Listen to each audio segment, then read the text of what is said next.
Question number 17. இதில் எப்படி எடுக்கலாம்னா இங்கே பாருங்க 1 + 2 + 3 எக்ஸெட்ரா டு n = 16 எடுக்கிறோம். சரிங்களா? சிம்பிளா அவங்களே ஒரு நம்பர் கொடுத்துருக்காங்க. எனில்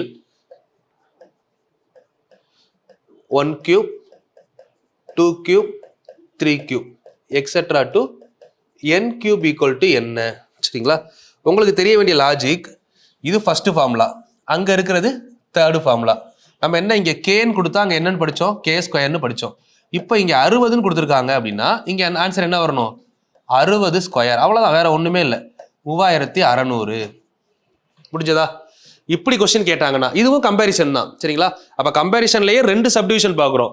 என்ன ஒண்ணு அப்படின்னா, ஒன்னு வந்து பாத்தீங்க அப்படின்னா நமக்கு லெட்டரா கொடுத்துட்டாங்க, கே அந்த மாதிரி லெட்டர்.